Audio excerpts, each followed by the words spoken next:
i-play yung ating video.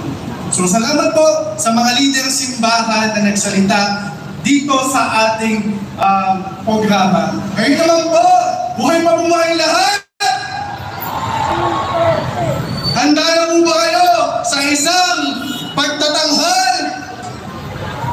Handa na ba?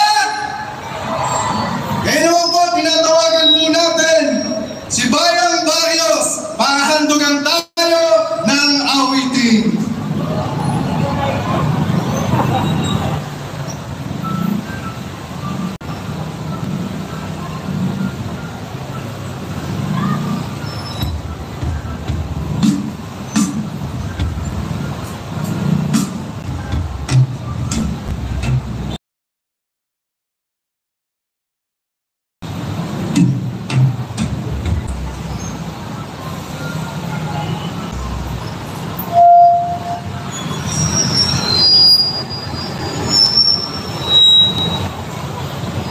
Manatili.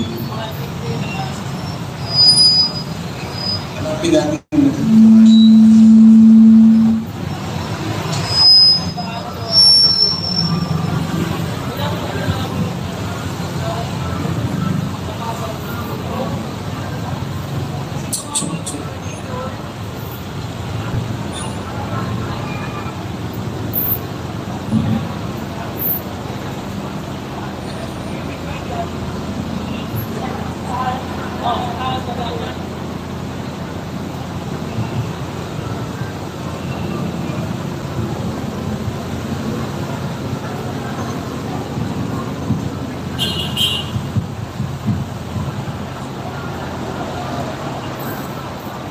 dito po sa gilid.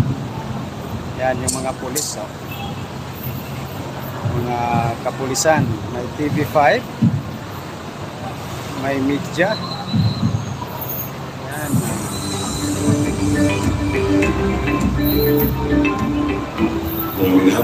Kaya pala nawala, sir, BML.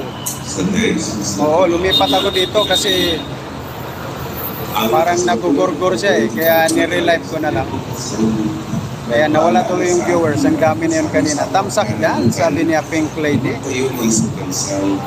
Ayan, paki-kuhan po guys, yung 11 million po natin.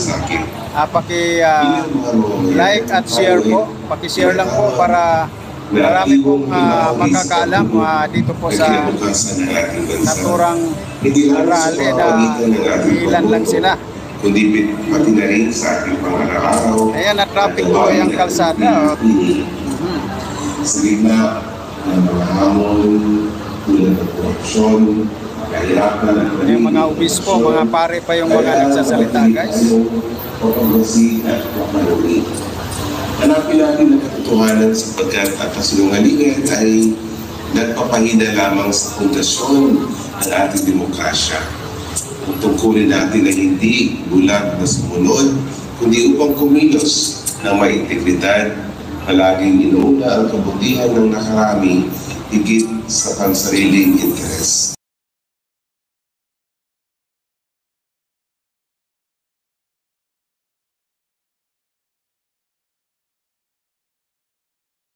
Bawa ni Kristo.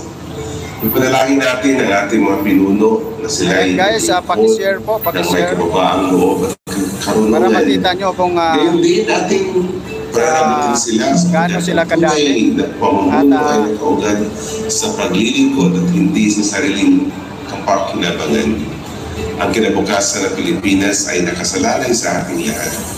Magkaisa tayo sa pag-asa at tapang habang nagsusubikap tayong bumuo ng isang lipunan na sumasalamin sa kanyang kaharian ng katarungan, kapayapaan at pagmamahal. At sama-sama po nating ipagdasal na maging mapayapa ang mga pagtitipon ngayong araw na ito. Ito po si Bishop Elias Aywan Jr. Silan ng Diocese ng Cubao.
Ngayon po, habang hinihintay natin ang ating susunod na na magpe-perform, alalahanin natin, andito po tayo sama-sama ang iba't ibang grupo ng mga manggagawa, mga kaprayan, at iba't ibang religious groups, at iba't iba pang sektor ng ating lipunan para ipanawagan na tigilan na ang korupsyon sa ating gobyerno. Tigilan na yung ginagawa nila Sara Duterte at Bongbong Marcos na katiwalian na panloloko dito sa ating pamahalaan. At sagutin na yung ating mga panawagan.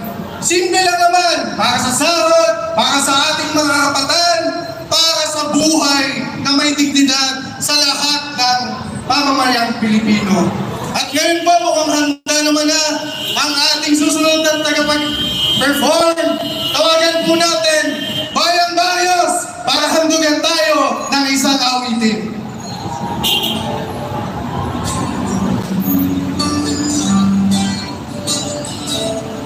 Sana po hindi natin sinayin na ating mga sarili na hindi tayo magreklamo kung hindi na maganda ang nangyayari.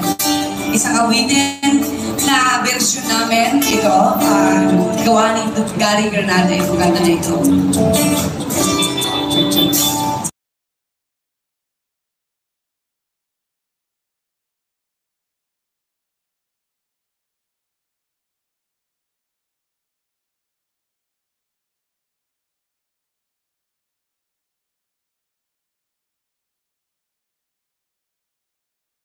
Mga naninirahan sa bangka